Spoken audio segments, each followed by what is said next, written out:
news when you want it with Bloomberg News Now. I'm Amy Morris. The House has passed a sweeping tax bill backed by President Trump and most Republicans. The bill includes deep cuts to Medicaid and food assistance programs, and it passed 218 to 214. 2 Republicans voted no. After the vote, House Speaker Mike Johnson took a victory lap. We boldly proclaim the self-evident truth that our rights do not come from the government. They come from God himself. He's the one that gave us our rights. That's right. Democratic leader Hakeem Jeffries set the record for the longest House speech as he and House Democrats did whatever they could to stall the package. Because that debate was so limited, I feel the obligation, Mr. Speaker, to stand on this House floor and take my sweet time to tell the stories of the American people. Jeffries started speaking at 4:53 this morning. He held the floor for 8 hours and 44 minutes. Treasury Secretary Scott Bessent tells Bloomberg TV he rejects the idea that the bill will widen the deficit. I think the markets are telling us that they like the bill and that they believe that it is fiscally prudent and stimulative for growth. Secretary Bessent added the dollar's recent declines don't endanger its status as the world's key currency. The price of the dollar has nothing to do with a strong dollar policy. Current currencies move up and down based on a variety of factors.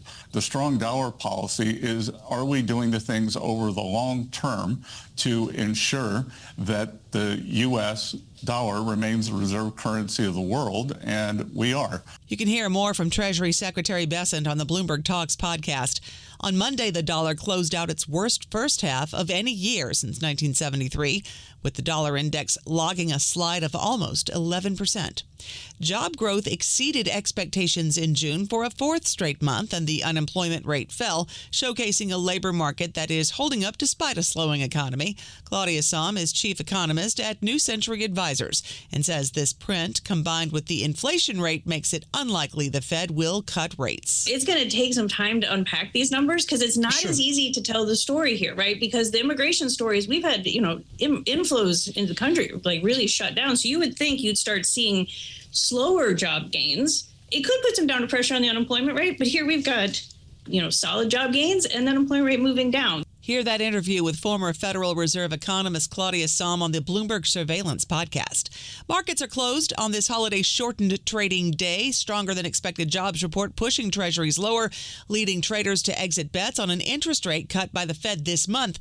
We do bring you closing numbers each day here at Bloomberg. The S&P gained 52 points, NASDAQ 208 points higher, Dow gained 344 points, the 10-year Treasury yield at 4.34%, the 2-year Treasury yield at 3.88%. And Atlanta Fed President Raphael Bostic advocates for a wait-and-see approach to monetary policy because he says there's still uncertainty over economic policy. Bostic suggests tariffs may lead to a slow trickle of price increases, causing elevated inflation readings over the coming year or longer. Bostic spoke during an event in Frankfurt, Germany. Russian President Vladimir Putin has reportedly told President Trump Russia is ready to continue Ukraine talks. Interfax news agency reporting the hour-long phone call between Trump and Putin focused on ending the war in Ukraine, and it touched on Syria. Trump is said to have called for the soonest end to the war. Putin reportedly told Trump he will not abandon his goals in Ukraine. Ukrainian President Volodymyr Zelensky expects he'll be speaking with President Trump by phone, perhaps as soon as tomorrow, to discuss the U.S. decision to pause the transfer of artillery rounds and air defenses to Ukraine. Now, at the Pentagon, Chief Spokesman Sean Parnell said military aid for Ukraine is under a review process, and he would not give any specifics. What we've done here at the Department of Defense is create a framework to analyze what munitions we're sending where to help the President and the Secretary of Defense make decisions. Zelensky is seeking to persuade President Trump to allow Kyiv to buy weapons instead. The Supreme Court has turned away a new effort to restrict abortion. The justices have declined to hear arguments that parents have a constitutional right to prevent their underage child from ending a pregnancy. The Supreme Court also decided to take up a new case about which school sports teams transgender students should be allowed to join. The cases will test whether state bans violate the Constitution's Equal Protection Clause and another U.S. law that bars sex-based discrimination in schools that receive federal funding. That's news when you want it with Bloomberg News Now. I'm Amy Morris. This is Bloomberg.